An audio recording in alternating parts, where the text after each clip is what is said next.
I'm very pleased to welcome Dr. William Roberts. He was here a few years ago.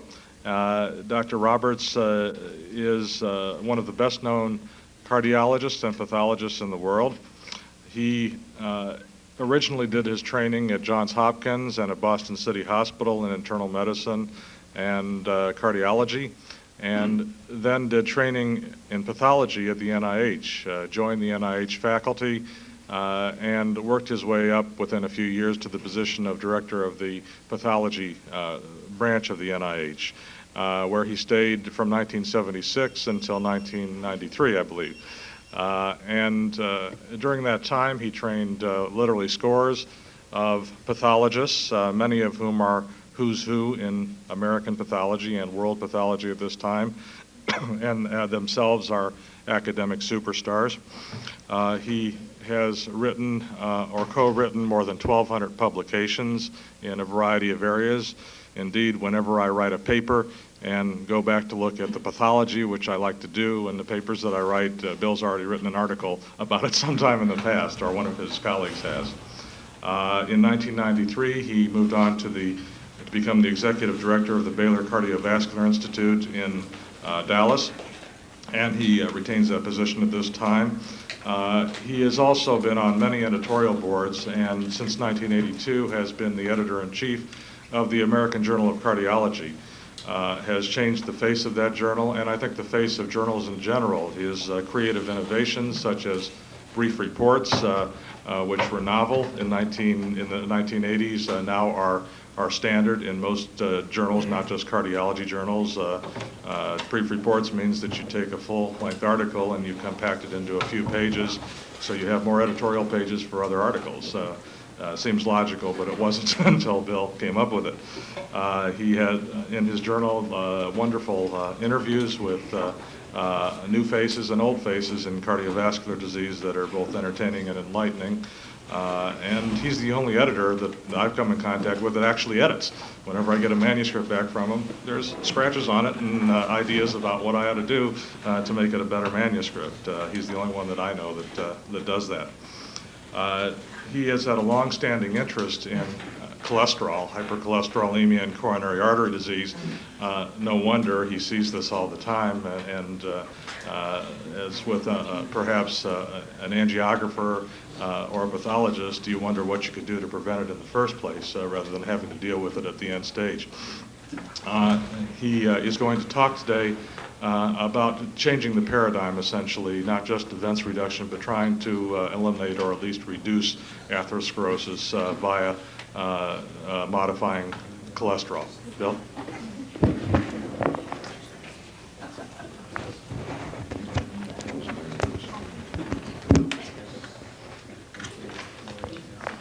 Well, thank you very much, Dr. Alpert, for those very gracious comments. It's really a pleasure to be here. I hope your memory is not perfect, because some of the slides I'm going to show now, I showed 2 or 3 years ago. I also thank Mert for bringing me down here to Mobile. It's a very pleasant place. You don't know how to get this light on, do you? Sorry about that. It's like a 747 up here, a lot of buttons. This is a corneal artery, which is terribly narrowed. This is the lumen, obviously, and all of this stuff is plaque that's filled up the lumen, and if you just look at that person next to you, one of you is going to die because of filling up arteries like this. Now, I live in Dallas, Texas, and Brown and Goldstein, who won the Nobel Prize, are there, and they defined the familial variety of hypercholesterolemia as deficient LDL receptors in the liver. And that seems like a pretty good definition of the familial variety to me. And it turns out that occurs in 1 out of 500 people. So most of us fill up our arteries with this stuff because of what we do ourselves. In other words, mainly by what we put in our mouths 21 times a week. Now this is the questions I'm going to try to answer here. Number one is how much atherosclerosis is needed in the corneal arteries to cause myocardial ischemia? Well, of course, the answer to that is dependent on which instrument of precision one uses to try to get the answer. Now, if you use the autopsy table for a moment, and this is my experience in patients with fatal coronary disease up to a few years ago, nearly 900 patients over 30 years of age. And let me point this out to you. The average age of death in men from coronary disease is 60. 60. Average age in women, about 68. Sudden death is mainly a problem of young men. Those who make it to the hospital are usually a bit older than that. At least the average age is older. The reason I show this slide is this one. If you look at the percent of the four major corneal arteries, the right, the left main, the left anterior descending, the left circumflex, how many of them are narrowed greater than 75% in cross-sectional area? And it turns out one artery in only 16% of the patients, two arteries, 26%, three arteries, 51%, and four arteries, meaning the left main, 7%. So severe narrowing of just one artery, at least in a patient with fatal coronary disease, is unusual. Now, if one wants to say, well, this process is a diffuse one, it's not focal, it's diffuse, at least in patients with fatal coronary disease. One cannot simply take a fragment out of one corneal artery and say it's diffuse. You've got to look at the whole thing. And when I was at NIH, we did this a lot, and that is take these arteries off the heart intact and fix them and decalcify them and change the blade about 10 times when cutting these these arteries into little bitty 5-millimeter segments. And when one does that, you come up with about 55 5-millimeter segments per case. Now, it's pretty expensive, actually, to do this. But the question we wanted to ask was, number one, is the process focal or is it diffuse? And the answer to the question, it's very diffuse. There's not a single 5-millimeter segment that's really devoid of a plaque in a patient with fatal coronary disease.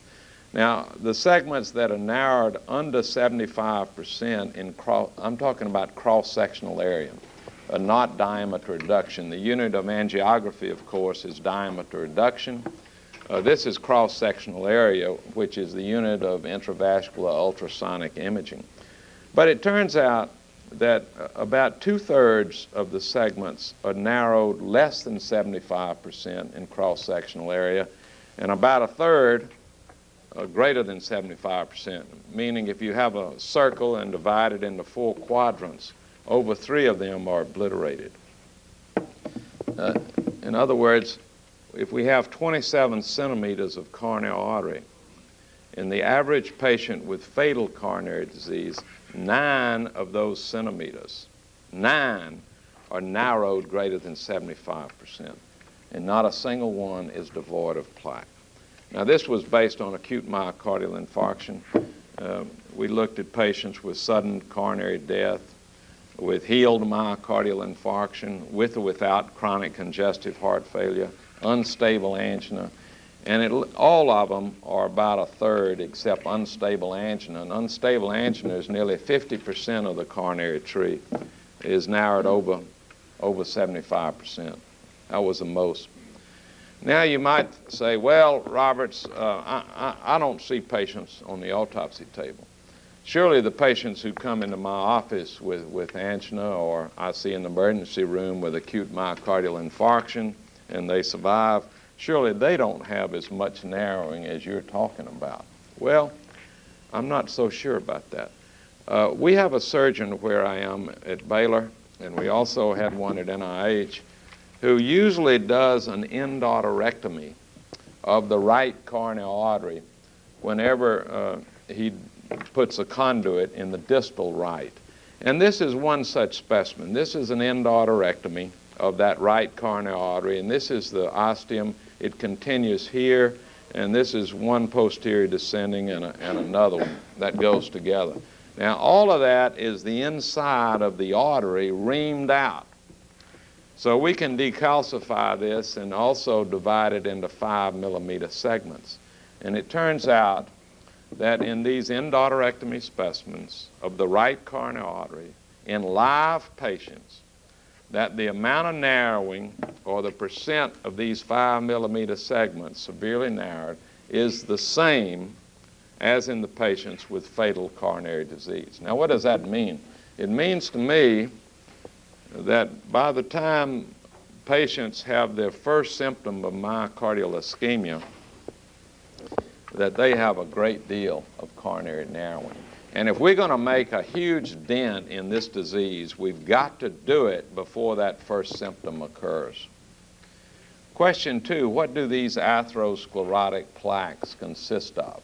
Now, I'm not talking about the plaques in the 10-year-old child or the 20-year-old young man or woman, but what do the plaques look like in that 60-year-old man or that 68-year-old woman with a coronary endarterectomy or fatal coronary disease? What's the answer? Where's some medical students? Who's a medical student here? There are no medical students here? What would you say? If I ask the question, what is the dominant component of atherosclerotic plaques in the corneal arteries in patients with fatal coronary disease? What would you say? The dominant component. There are many different things in these coronary arteries, but what's the dominant component of the plaques? Cholesterol. Cholesterol, calcium, okay? Well, this is a study we did, and these are the various components of the plaques. Obviously, there are quite a few. And all of these patients were over 40 years of age with fatal coronary disease. And this 0 to 25 means the plaques narrow the lumen 25% or less in cross-sectional area. And 96 to 100% means that the plaques obliterated the lumen in its entirety or almost did. Now, in between. Now, what we see here is yellow is dense or acellular fibrous tissue, scar tissue. And that is pretty great.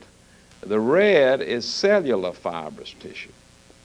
Now, what that says is about 75% of these plaques, whether they're little plaques or whether they're big plaques, consist of scar tissue, fibrous tissue. Now, yes, we heard about calcium. Calcium is blue, here, here, here. So calcium is present, and it usually means that an artery is narrowed over 50% in cross-sectional area, but it's certainly not the dominant component of the plaque. Now, somebody mentioned cholesterol. Well, pultaceous debris here is the green. That's extracellular lipid.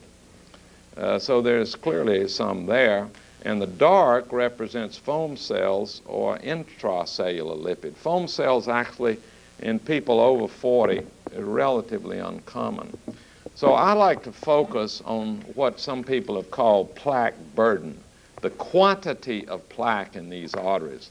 And I don't particularly like to focus on what a lot of people call the vulnerable plaque. I think all these plaques are not very useful, and whether the vulnerable plaque in actuality is so important or not, I have my doubts about that thesis. Question 3, how many direct atherosclerotic risk factors exist? Now, the key word, at least I want it to be in that, is direct. And what I mean by that is what risk factor or factors do you have atherosclerosis? Anybody? what risk factor do you have to have? If I came into your office and I said, doctor, I don't want to have these plaques in my arteries. Now, what do I have to do not to have them? Die. What? Die early, okay. Here, cholesterol, what else? Male gender. Male. So women don't get this stuff. Change your parents. Change your parents.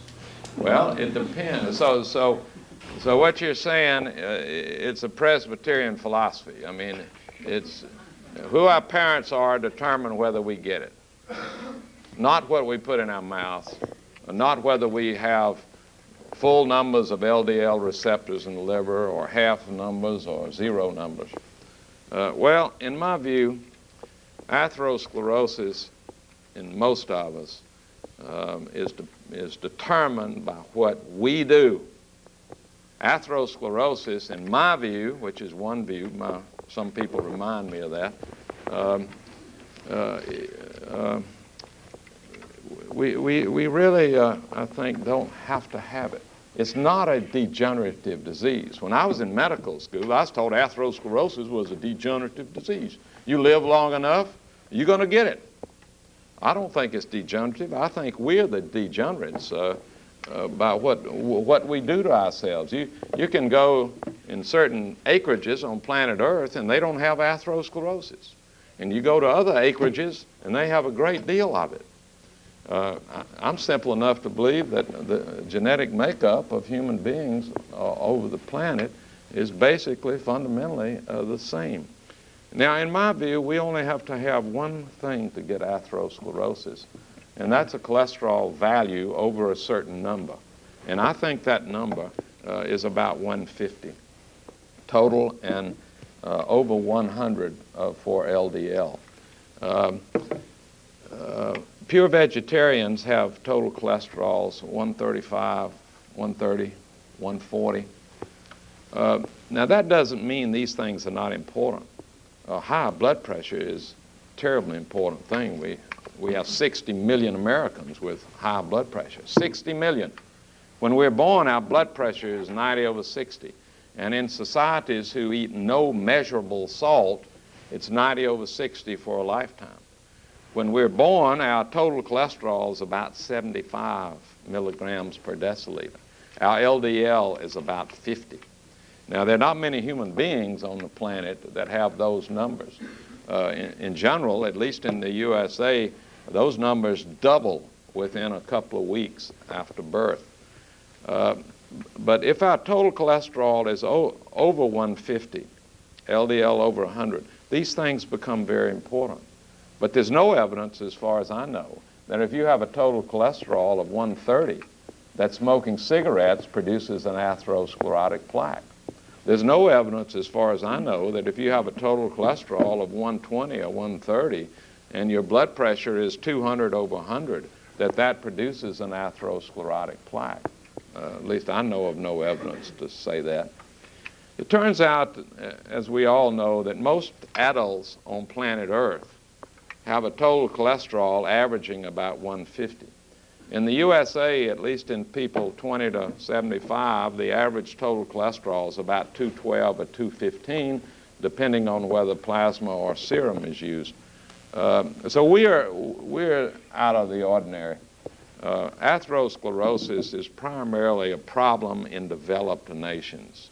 Societies, as money increases in a society, plaques in our arteries increase. Now, this is a slide which shows in the USA the percent of our population with total cholesterols greater than 240. I remember very well 10 or 15 years ago that 240, if your number was under 240, well, you're in good shape. It turns out that about the worst total cholesterol number one can have is about 225. That's about the average of people with heart attacks. So this shows what percent of our population with numbers greater than 240, and it turns out that there are 40 million Americans with total cholesterols greater than 240, 40 million. A higher percent of young men have it than young women. But look here, ladies.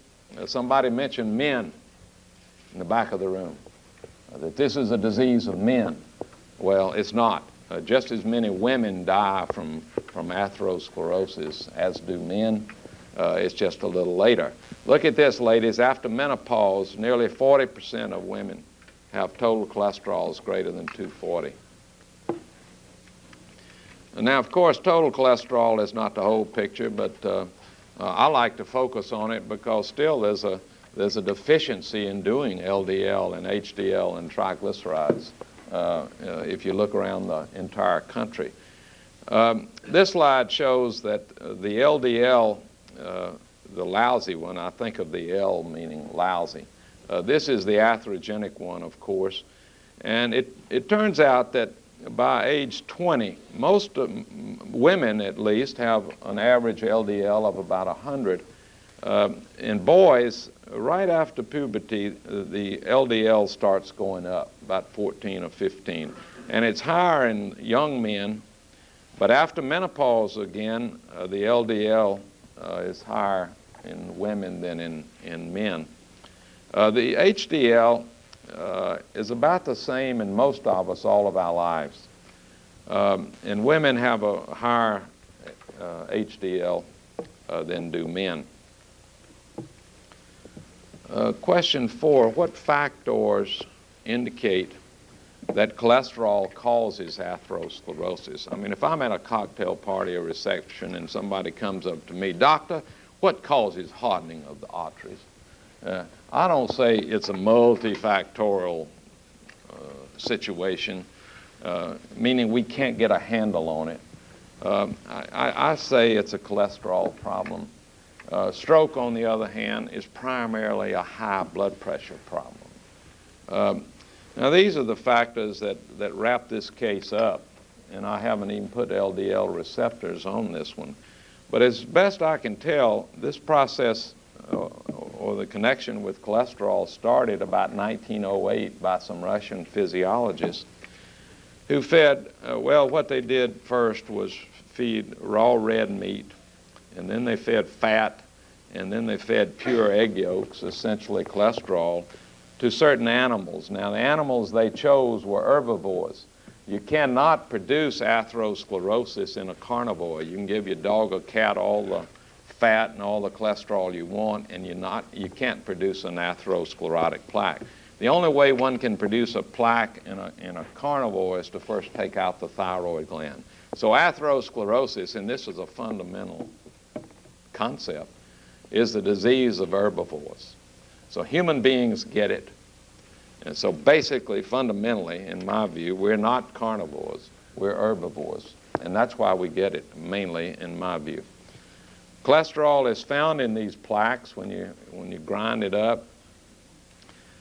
This third one is based on epidemiologic studies around the planet, and I conclude from them this statement: atherosclerotic plaques large enough to produce clinical problems occur only in persons having serum total cholesterol greater than 150. So if you remember anything from this talk today, at least Roberts' view, is that if we want to prevent plaques, we've got to have total cholesterols less than 150. And I think we need to move on from let's decrease the risk of this disease to actually preventing it and arresting it. Pediatricians don't talk about, well, let's decrease the risk of measles, mumps, and pertussis. They say, let's eliminate it. And I think we can do the same thing depending on what discipline we have with atherosclerosis. Now, this is Ansel Keys' famous Seven-Nation study. Historically, this is a very important study. It's the first, as far as I know, where there was it took place in multiple centers around the planet. There was a central laboratory to do the cholesterol tests. There was a central laboratory to read the electrocardiograms, et cetera. And what they found is that people residing in certain acreages on the planet had a very low frequency of clinical evidence of coronary disease, and others, like the USA and Finland, a very high frequency.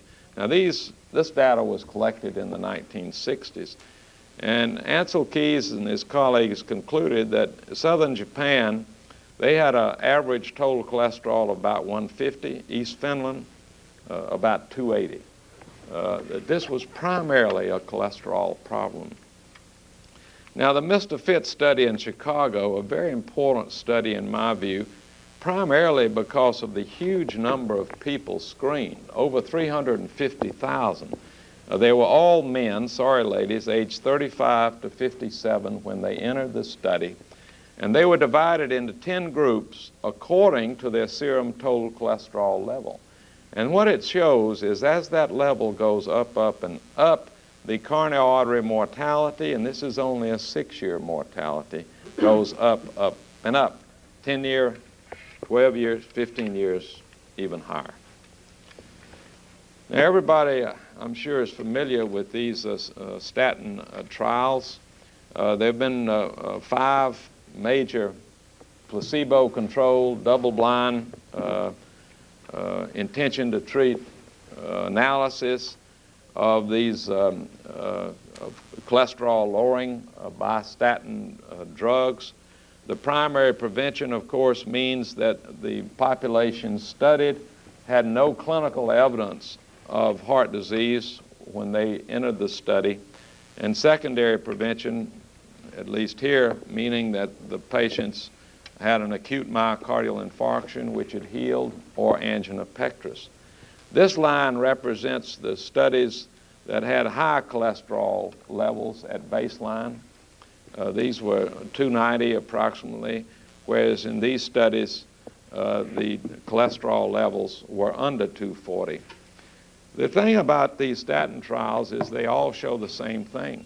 They're sort of boring. There are no discrepancies here.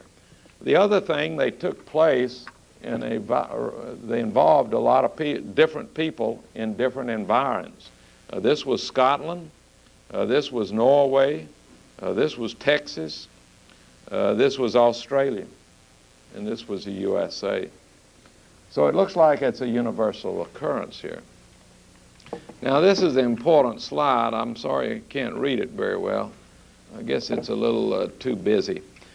But these are the primary prevention trials, there are 2 of them, and these are the secondary prevention trials. And these are the drugs that were used in the trials. Pravastatin, 40 milligrams, lovastatin here, either 20 or 40, simvastatin, either 20 or 40, pravastatin 40, pravastatin 40. So if you're going to use pravastatin and get the results that were present in these statin trials, you got to use 40 milligrams. You can't use 20 milligrams. These are the baseline LDLs in these studies. And the baseline in the west of Scotland and in the 4S, these were very high, and the others were 150 or less. And these were the LDLs achieved in these studies. There was only one, the CARE study, where the average LDL was less than 100. And this was the one that started with the lowest LDL, so it was easier to get it down. And these are the percent LDL reductions here. They varied anywhere from 25% to 35%. Now this is an important column. And the reason it's important, in my view, is that if you look at the percent LDL reduction and then look at the relative risk reduction, that is the difference between events in the placebo group and events in the statin group, that reduction is about the same as the percent LDL reduction. Now to me that's important. If I see somebody who's had a heart attack and not have a heart attack, I talk to him in terms of decreasing that risk of not having another heart attack or a first heart attack. And now we have the power with these drugs to lower the LDL cholesterol up to 60%. So then one can talk to somebody, I think, and say, well, you can decrease your chance of having another heart attack, not by 24% or 34%, but by 60%. It's not bad. Now, there are people who smile when I say that.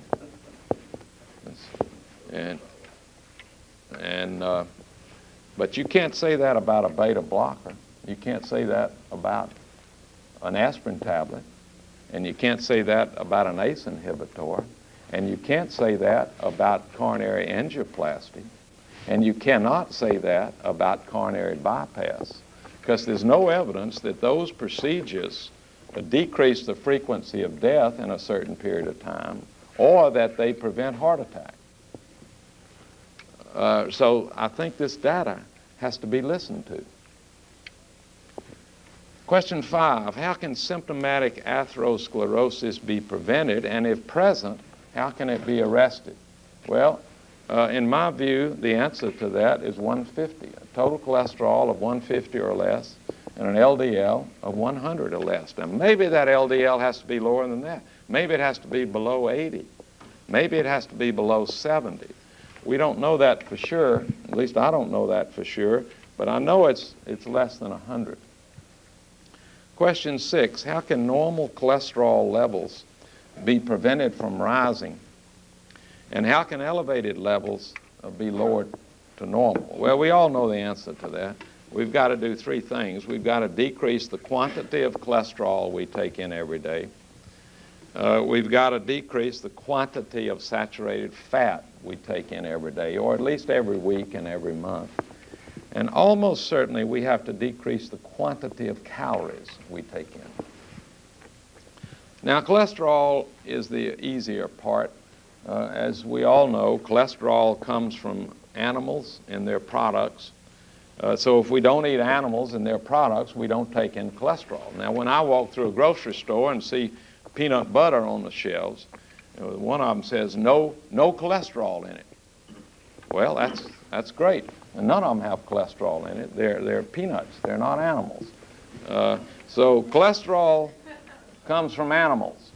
And one of the interesting things is that flesh, whether it comes from a cow or a pig or a chicken or a turkey, gram for gram, there's about the same amount of cholesterol in all flesh.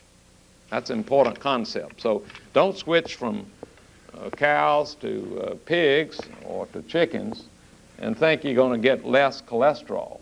The good thing about fish is not that it has less cholesterol than in a cow muscle, but that it has less fat with certain exceptions. The major source of cholesterol for Americans are eggs, the visible and non-visible ones we eat, about half, and cows. We call it beef. It's really bovine muscle. That's about 28%, and milk's 9%, and cheese is 5%, and butter is 4%. So if we give up cows and if we give up eggs, we've beat the cholesterol issue pretty well. And most of us in the U.S. now take in only about 350 milligrams of cholesterol a day. I can tell you that a toothpick weighs about 100 milligrams. So most of us take in no more than 3 or 4 toothpicks of cholesterol every day, not hardly enough to get a calorie out of it. Now, fat is a different kettle of fish. Fat has many sources. Cows up here are a big source. And one of the reasons that cows in this nation have so much fat in them is the way we bring them up. As you know, we take cows in this country and put them in feedlots their last 5 to 6 months of life. And there we feed them 20, 25 pounds of grain and soybean. And why do we do that? We do that, of course, to make them fat, because when they're fat, they taste better. And then we kill them, and then they kill us. And that's the way the process works. Now, we kill about 100,000 cows every day, and 30,000 are killed in the state that I live in, namely Texas. Amarillo There are 25,000 cows killed every day in Amarillo, Texas. We also kill about 300 pigs a day. Just, drive through North Carolina sometime and sniff a little bit. You can smell them. Chickens, we're up now to about 19 million chickens killed in the USA every day. And if you want to eat them, be sure to cook them well, because about 60% have salmonella in them. Now, every fat contains all three components. There's not a pure saturated fatty acid. There's not a pure monounsaturated. They all have these in them. It's an interesting question. How does eating saturated fat raise our cholesterol levels?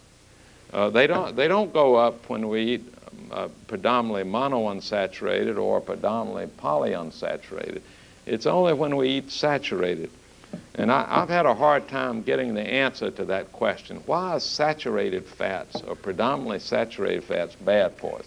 But best I can tell, they get in that cholesterol cycle, just like eating pure cholesterol. Now, coconut oil, palm kernel oil, these are about 90% saturated, so we certainly want to avoid them. Scott Grundy has some good evidence that monounsaturated is better for us than polyunsaturated. Olive oil is over 75% monounsaturated. Peanut butter, peanuts, about nearly 50%. Now, if you want to get a good grease job in a hurry, there's no better place than the fast food industry. The fast food industry really got going in the USA about 1960. So it's a relatively new thing. And therefore, my kids grew up on a lot of this junk, I'm embarrassed to say. But I think we're going to have an upsurge in atherosclerosis. The food eaten today and in the last 30 years has been a bit different than that in the previous 30 years. The king at the moment, or queen, is Carl's Jr. Double Western Bacon Cheeseburger. Folks, that's the Corneal artery bypass special right there. And it has about 1,000 calories in it. And if you take that sucker and squeeze it real hard, you can get about 14 or 15 teaspoons, not grams, teaspoons of fat. And there are 5 grams per teaspoon, I believe. So that's a lot. Now, the Department of Agriculture tells us that our daily value for sodium should be no more than 1,800 milligrams a day. Well, good Carl's Jr. give you the whole thing right there. I'll have the half-pound double deluxe bacon steer burger, please. You want chemotherapy with that? I think that's the truth. I've always enjoyed this statement by William Collins. He says the carnivore animal has almost an unlimited capacity to handle saturated fats and cholesterol, whereas the vegetarian and herbivorous animals have a very restricted capacity to handle these food components. It is virtually impossible to produce atherosclerosis in the dog, even when 100 grams of cholesterol, and that's 200 times our usual daily intake, plus a quarter pound of butterfat are added to its meat ration.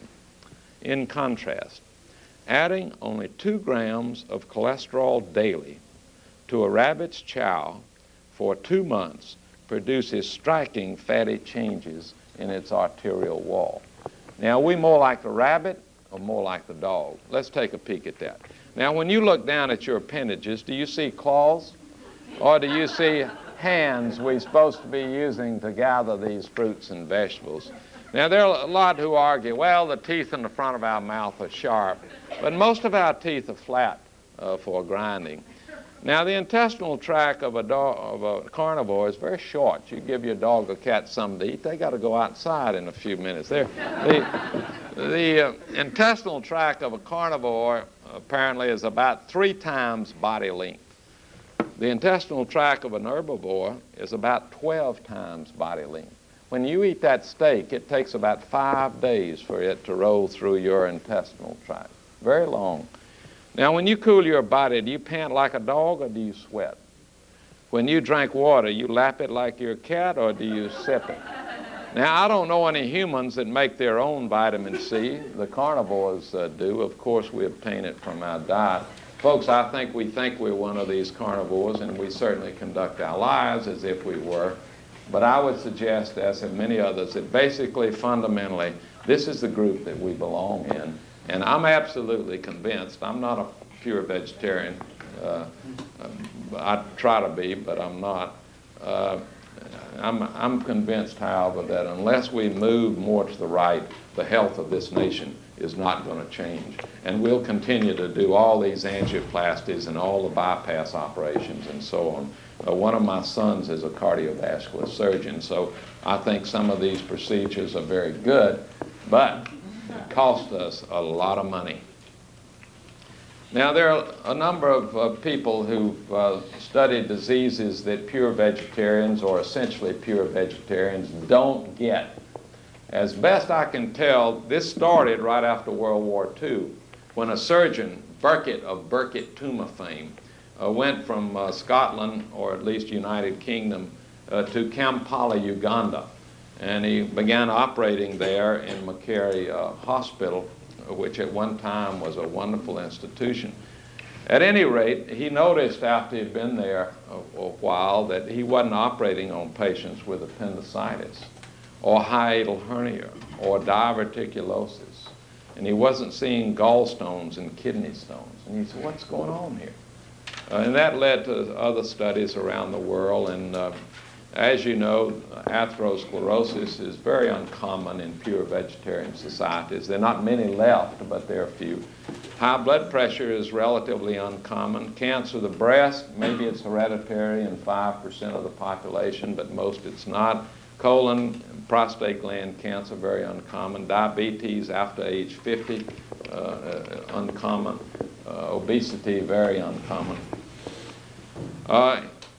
In World War II, there were certain countries where the population did not have much meat available, and not much butter, not much cheese, not much milk. And what happened to the cardiovascular death rate? Well, in Sweden, boom, it fell. In Finland, boom, it fell. In Norway, boom, it fell. In the U.S., it just kept on going up. Can we change our health? I'm convinced we can change our health. We're not going to do it if we continue our present habits. Now, this slide has to do with body weight and when we die. They called it Mortality Ratio. It came from the Harvard School of Public Health. And what it shows, whether you're a man or whether you're a woman, the more we weigh, the sooner we die. Now, we can all point to the Winston Churchills on the planet, but the more we weigh, the sooner we die. The average age now of peak fitness in a youngster in this country is 14. 14 years of age, peak fitness. Exercise in youngsters is going down tremendously. Exercise in the entire population is going down. Fitness is diminishing. Now, this slide has to do with cancer of the breast. Oh, why is he talking about cancer of the breast? Well, I'll tell you why. On the horizontal axis here is the fat consumed by adults in these various countries around the world. And in the USA, we're averaging a little over 140 grams of fat consumed per day. Now, I can tell you a deck of cards weighs about 75 grams. So we're pushing 2 decks of cards of fat every day. If we were under 75 grams a day, boy, our health would skyrocket. If we were under 50, it would really skyrocket. But at any rate, we're up here, and we have one of the highest frequencies of cancer of the breast in the world. We also have one of the highest frequencies of cancer of the colon. We also have one of the highest frequencies of systemic hypertension, and we also have one of the highest frequencies of atherosclerosis.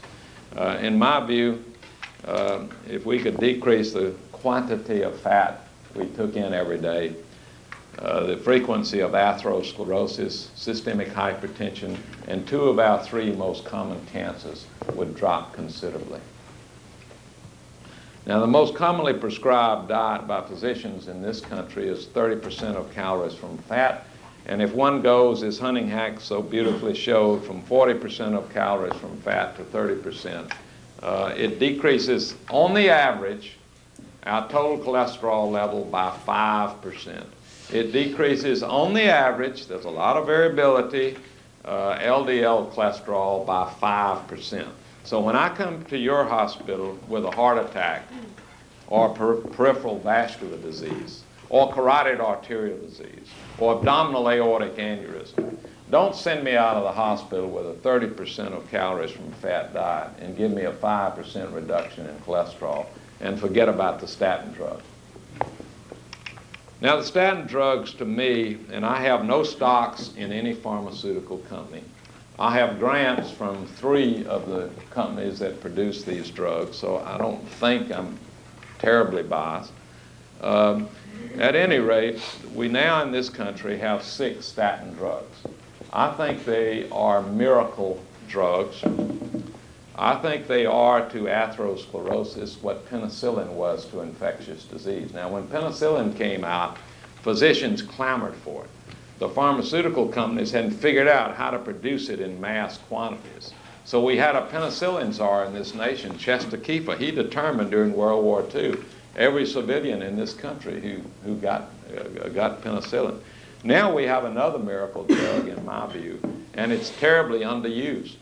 As I understand it, about 3.5 million Americans are on a statin drug.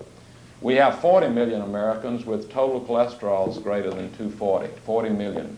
We have, it's estimated, about 15 million Americans with symptomatic atherosclerosis, be it in the coronary system, carotid, aorta, peripheral vascular. 15 million, and less than 3 million probably are on one of these drugs. The top group here are the natural or the fermentation statin drugs. And if you look at their formulas, they're pretty similar. It's, on quick glance, it's hard to see much difference. Now, the 3 on the bottom are the synthetic statin drugs, and they have quite a bit of variation in their formulas. Now, these top 3 have been quite well studied from an outcome standpoint. These 3 on the bottom have not. There's some difficulty now. You can't do a placebo-controlled trial anymore with these statin drugs because the evidence is so overwhelming. It's almost, in my view, it's almost malpractice. And there are some cases in court now where somebody's had a heart attack and their cholesterol level was elevated and they were sent out from the hospital without being on a statin drug. And there are several of these suits that are going through the courts. Now, this slide, I think, is an important one. At least it was important to me. These are the various statin drugs: cerubastatin here, atorvastatin, simvastatin, lovastatin, pravastatin, fluvastatin. And these are the equivalent doses that produce an average total cholesterol reduction of 22%, an average LDL reduction of 27%, and the percent with liver enzyme elevation greater than 3 times the upper limit of normal at these doses is 0.25%, which means 1 out of 400 people, which incidentally is the same as the placebo groups. So these drugs at these doses, for practical purposes, have no toxic effects. The toxicity is atherosclerosis, not these drugs. Now, the purpose of this slide is to show that when you double these doses, that this is where the rule of 5 takes effect, and this is the rule of 7.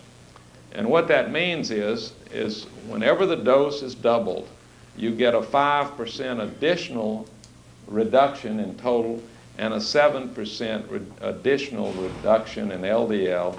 And the price is a doubling of the liver enzyme elevation greater than 3 times the upper limit of normal. So at these doses, that's 1 out of 200 people.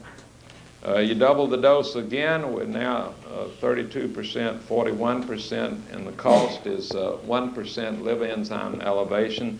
At the highest dose, with atorvastatin at 80, that's 2.3% liver enzyme elevation.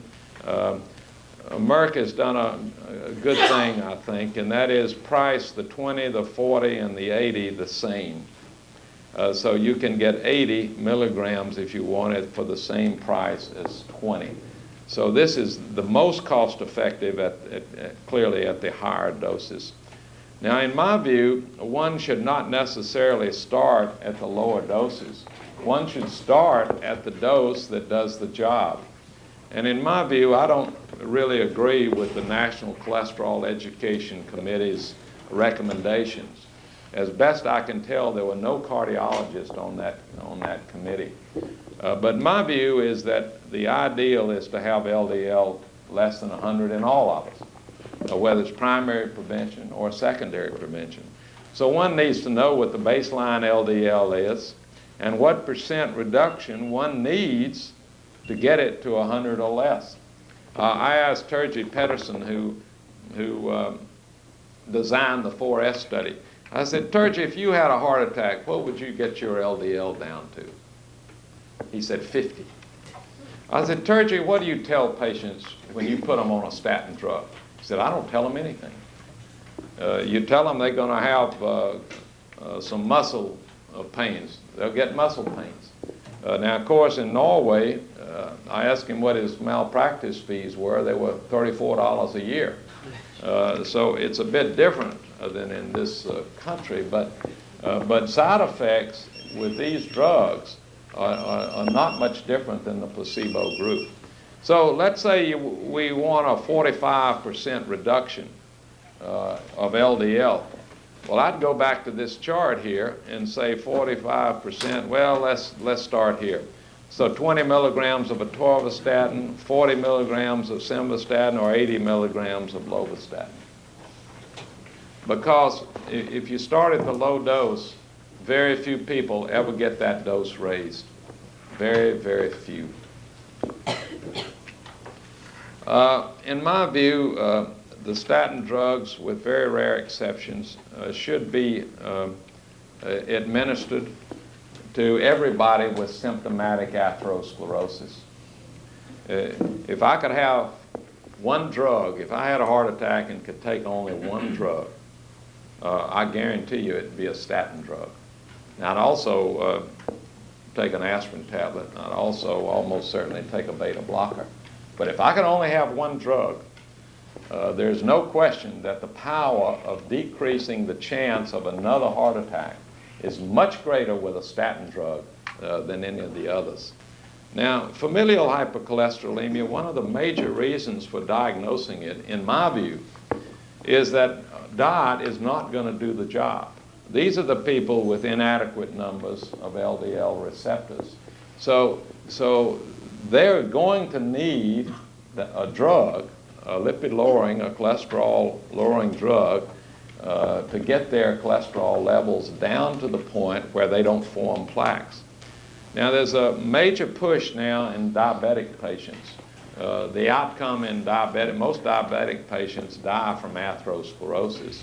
And the frequency of heart attack in a diabetic person who's not had a heart attack is about the same as in somebody who's already had a heart attack.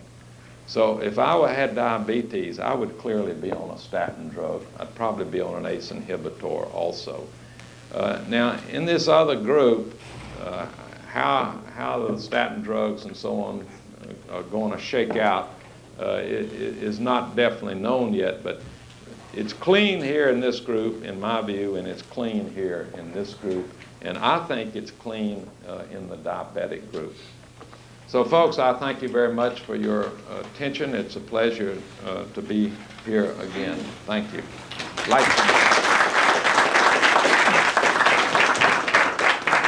Yes. In this town, while we have a radio program and a TV program, a commercial, infomercial, from called protein tolerance plan. And they say that, this is Dr. Eves and his wife, say that you take high protein, low carbohydrate, low simple sugar diet, that your cholesterol and your blood pressure go down. And that your main problem is hyperinsulinism. Now, then we have Dr. Serpico out in California who says that you should have low cholesterol as the main thrust of your effort. So it is, Dr. Serpico doesn't advertise that, he's due. So what is the conventional wisdom of a high protein, low carbohydrate diet? Well, I'm not an expert on high protein, low carbohydrate diet. Certainly the cows don't like that diet. Whether it's going to pan out, I have my doubts. Now, it is true that some people have had considerable weight loss with that diet. I have a physician friend where I am who's lost 25 pounds, and he's eating a very high percent protein every day. Certainly one can eat protein without a lot of fat in it, depending on what foods are chosen. But in general, the evidence for low fat is overwhelming. You know, the diet fads keep changing all the time. Now, Bob Saperko in California has been the one primarily, I believe, he and Krauss, to talk about the very dense LDL and the very buoyant or big LDL. From a practical standpoint, it's hard to do those tests. I mean, they have almost a monopoly on doing those tests. But in general, the higher the triglyceride level, the higher the frequency of the dense LDL. So as the triglyceride goes down, the percent of the LDL particles that get bigger, so-called buoyant, increases. The hyperinsulinism, I'm not an expert on that, but it's mainly in people who are overweight, triglyceride levels are up, but in general, the LDLs are certainly not normal.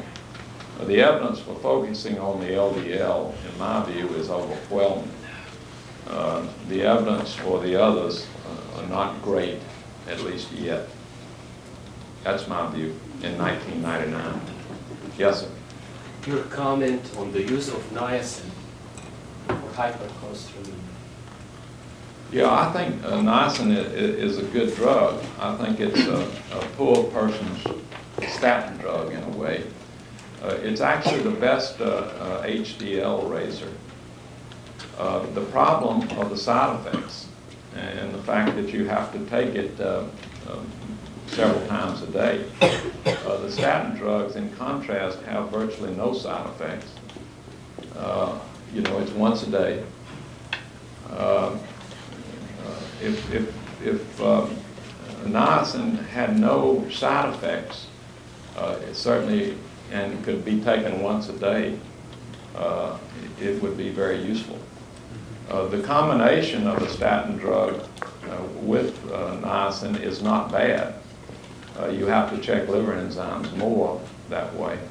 But Greg Brown in Seattle has patients on triple therapy, statin, nicotinic acid, generally 1.5 grams, but some of those patients are on more than that, and then cholestyramine, cholesterol.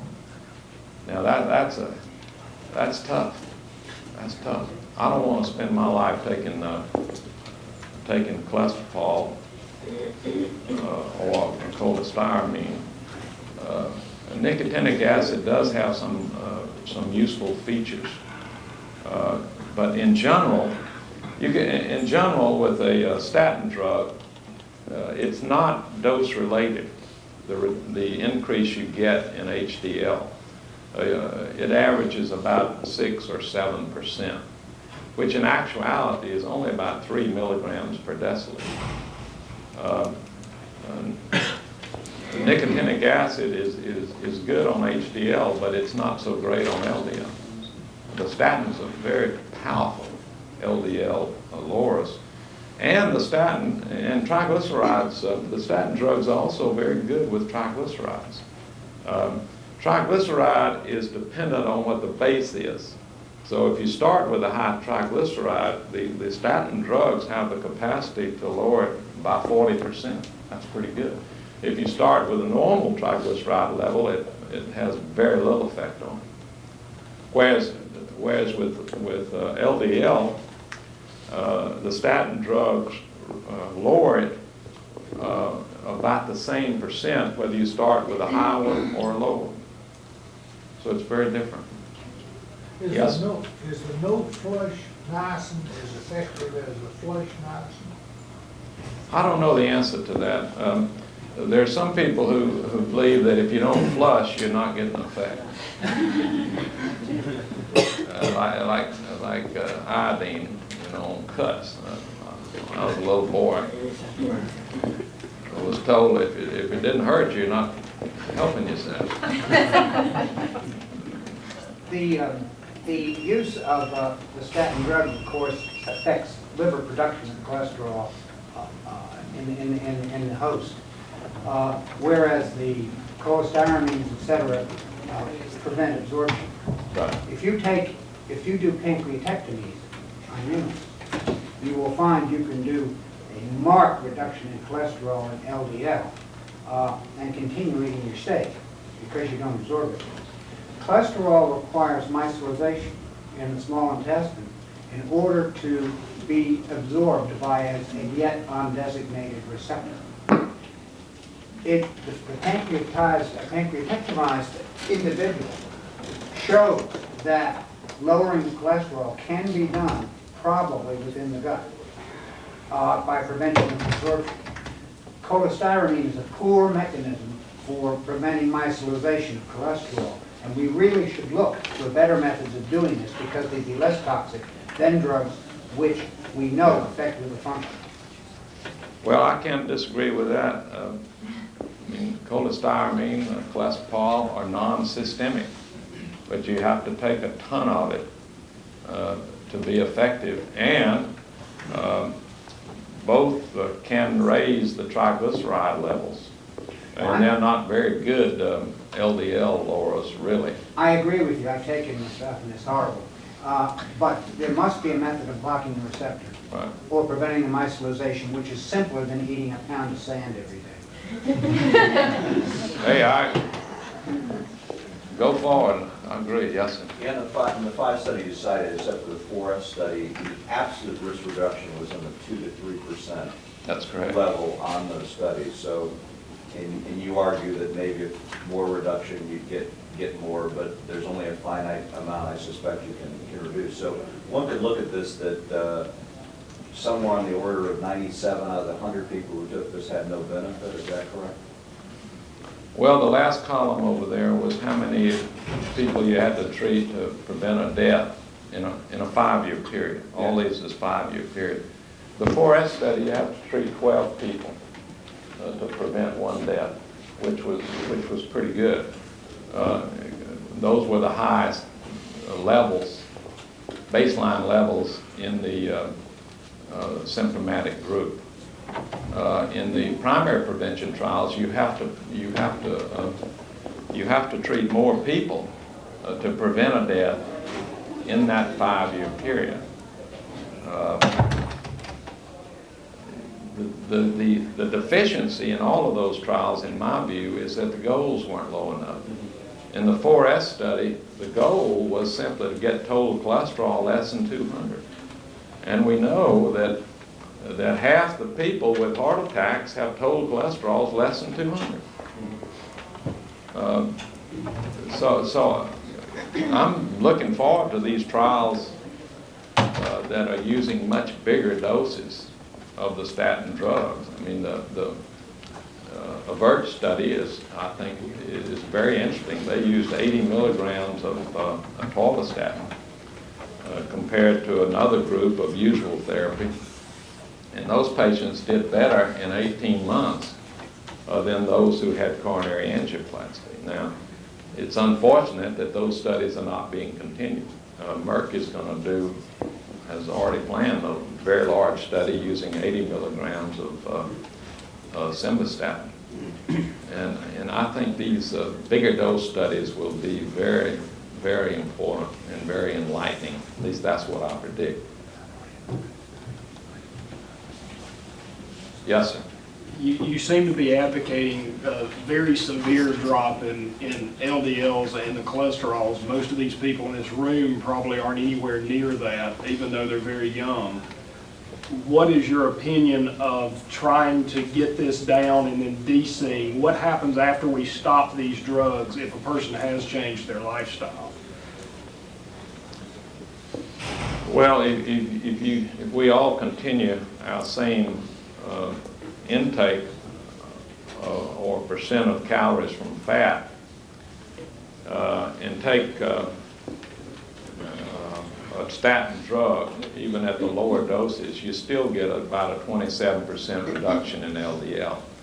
Now, if we don't change our lifestyles, as soon as we go off the drug, it goes right back up. Now,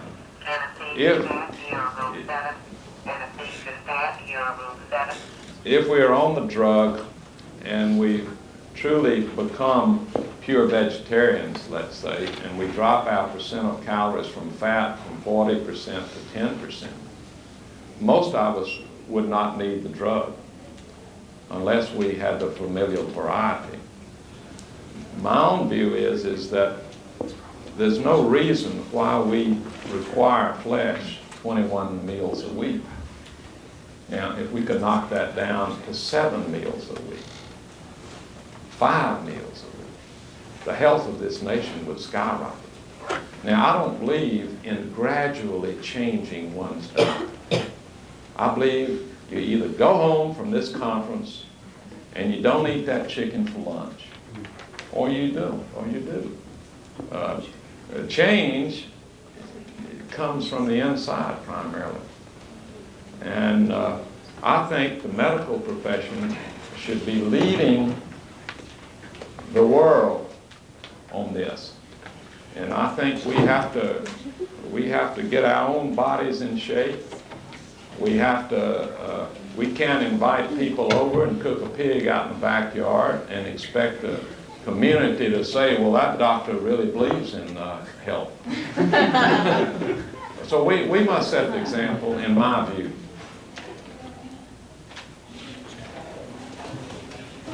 Thank you very much.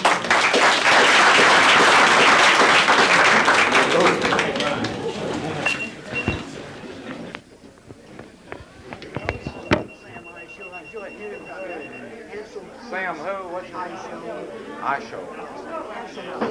Saved me in 1984 and I went all the way back down to less than 30 years of that in 83. 98. But you're trying to do I couldn't agree with you more. Well, that's a key. His only problem was he was a and nobody ever listened. I think he's a great man. Great man. It's getting worse. Good to talk to you. Pleasure. Good to see you. Appreciate your nice comments.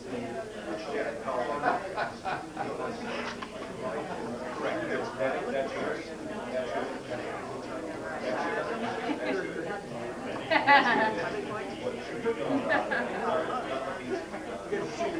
Have a good day. It's a non-sustainable reality.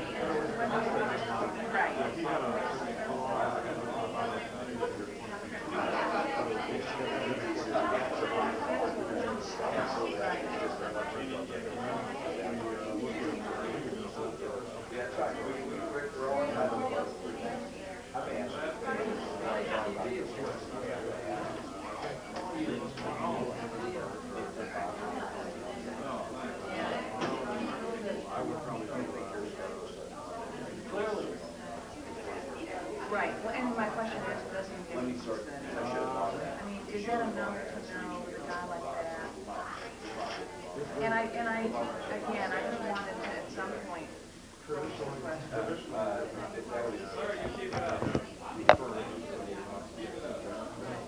Longer episode.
Supplement a little info if I missed it.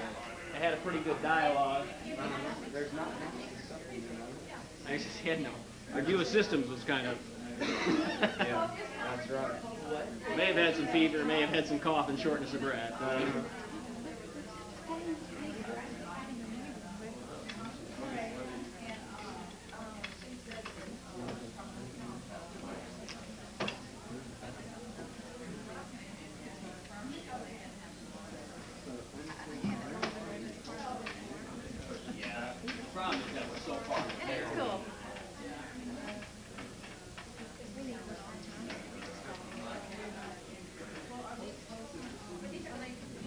Still upright.